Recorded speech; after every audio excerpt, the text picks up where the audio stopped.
I've only had Arlo for a day and a half, but if anything happened to him, I would kill everyone in this room and then myself. Very violent eulogy, I like it. There is no try.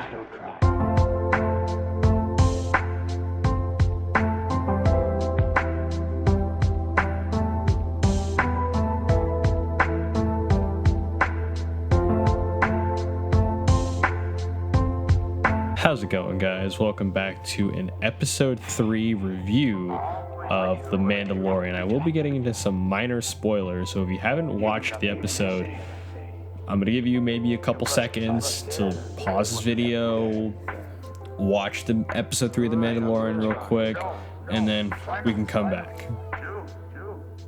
Alright, now that we're back, let's get into this. So, this leaves off from episode 2 after the Mandalorian fought the Mudhorn, and we found out that this child, the baby Yoda as people have called him, is actually Force sensitive. He can do the Force, and that's something I find interesting because I thought we weren't really going to see anything to do with the Jedi. Well, it's not really the Jedi, but I thought stuff like the Force and all that kind of stuff, I thought we were going to stray away from that, but we saw a little bit of that in episode 2, but here in episode 3 we don't see any of that at all. It's all bounty hunter, all Mandalorian. This is why it's possibly my favorite episode of the season so far. This is definitely the most lore heavy of the show yet, and this is something that a lot of Star Wars fans, a lot of diehard Star Wars fans who might be a little turned off by newer Star Wars will really like. This is definitely one of the more lore heavy episodes of the season, as we see a little more of this Mandalorian culture known as the Tribe, the Tribe seem to be this subsect of the Mandalorian who stay underground, and apparently only few of them go up at a time. He takes the Imperial credits. One of the other Mandalorian calls him a traitor or whatever, or saying he's working with Imperials, or it's blood money because the credits he's using are Imperial credits, and apparently the Imperials were involved in some kind of great purge. And our main Mandalorian guy and the other Mandalorian guy, who I'm just gonna call Big Boy for the rest of this review, they get into a little bit of a scuffle, and then the armorer, who also seems to be almost kind of like a leader of this Mandalorian tribe, she tells them, hey, you know what, I want both of you guys to knock it off because he's bringing in money, and this is the way. And this is the way seems to be a code or a saying for this particular group of Mandalorians. So anyway, the armor has enough credits to make our main Mandalorian character a new set of armor. So the Mandalorian returns to the bounty hunter bar, that I guess I'm going to call it from now, with this brand new full-on Mandalorian armor, looking pretty shiny, looking pretty shiny. He returns to Carl Weathers, his character, Greef Karga. Greef Karga celebrates his success because in a lot of ways, for him, the Mandalorian being successful makes Karga successful, who he even got a little bit of that Beskar armor of his own because of how much the credits he got. Anyway, the Mandalorian asks Karga for his next job, but Karga is like, hey, why don't you take a break for a little bit? You just got from a pretty big task. It was a very successful task. Just take a little bit of a break. But the Mandalorian's like, nah, I'm good. I don't want to. I do not want to. Give me my next job.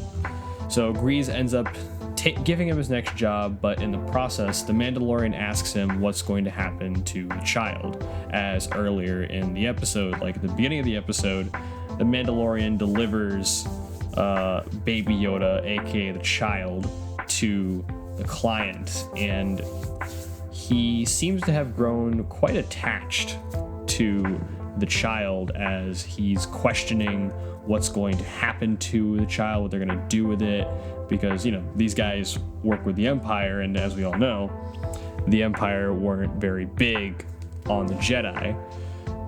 As the Mandalorian is returning home, or not returning home, he's gonna go off to the next contract. Some Admiral Akbar looking dude. It's not Admiral Akbar, but it's Admiral Akbar's species.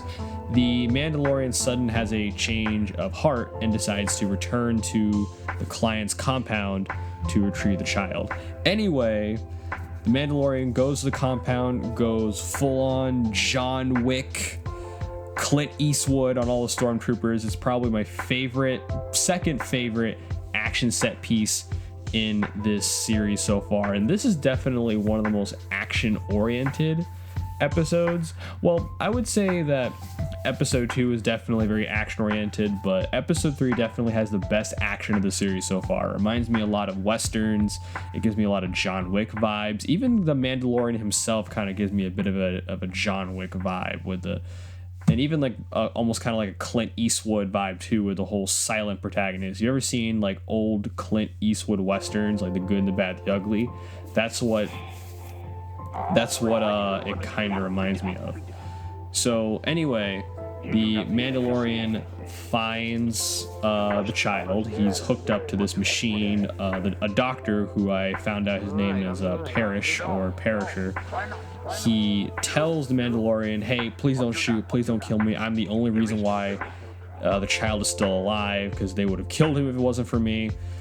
The Mandalorian, realizing this, he decides to spare his life and leave the compound with the child in order to be the great hero who saves the day, even though Mandalorians and bounty hunters not exactly good guys. But this is what I kind of like so far about this character, is that even though he's a bounty hunter, he's morally ambiguous, he's not exactly a bad guy. You know, he's bad guy, but he's not bad guy. Anyway, so the rest of the bounty hunters have realized that the Mandalorian has went off with the child. So Grease and the rest of the bounty hunters decide to confront the Mandalorian before he's able to escape to his ship. Grease Karga, or is it Grease Karga or is it Grief Karga? I've seen it spelled different ways. I'm gonna go with Grief Karga because that's what I've been seeing lately. Grief Karga tells him that, hey, if you walk any further, we're all going to shoot you unless you deliver to me the child. The Mandalorian's like, nah, I'm not gonna do that, and he starts having a shootout. The Mandalorian, he jumps on a speeder. He starts having a shootout with the other bounty hunters, but the bounty hunters have surrounded him. He looks at the child, feeling like he's about to die. However, in the coolest moment of the series so far, the other Mandalorians come to his rescue, because this is the way. This is very much the way. And the other Mandalorian who got into a big fight with our main Mandalorian is able to help him. He's got this giant Gatling gun. It's really, really cool. I like his armor. I want to see someone cosplay this. And if I ever go to like a convention, or like maybe say PAX East or something, which I'm going to in February, I want to see someone wearing that armor so I can be that person's best friend. Well, with the help of his Mandalorian brothers and I think sisters, he is able to escape, and he informs one of the other Mandalorians that, you know, because of what just happened, they're going to have to relocate. But the other guy's only response is, "This is the way," and the Mandalorian replies with, "This is the way." All in all, I think I would have to say this is definitely the best episode of the series so far. At first, I liked episode 2 a little more thematically, but now that I've seen chapter 3 2 times already, I would have to say this is my favorite one so far. It definitely feels the most like expanded universe Star Wars, which is something it's the vibe I wanted from the Mandalorian in the first place. Those, you know, take me back to those days when I used to read Star Wars comics and look up Star Wars lore and all that good stuff. This is the first episode of the series so far that definitely gives me that vibe more so than episodes 1 and 2. And props to this episode's director, Deborah Chow, she's a really good director, and she really did a really good job on this. I can see why she's going to be directing another episode of The Mandalorian later on. I believe it's episode 6 or 5. I might be mistaken. I think it's episode 6. And it also goes to show you why she will be one of the directors for Obi-Wan, because it really seems like she understands Star Wars and she has a really good eye for action. I'm definitely looking forward to see what else she brings to the Star Wars world, and I'm really looking forward to the rest of Mandalorian. I'm really loving this show.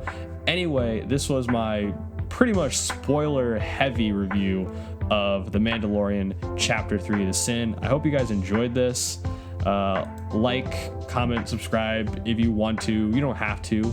I'm just going to keep uploading these videos all I want, and I will definitely be talking about episode 4 when it comes out, and I will see you guys in that video. Until then, take care.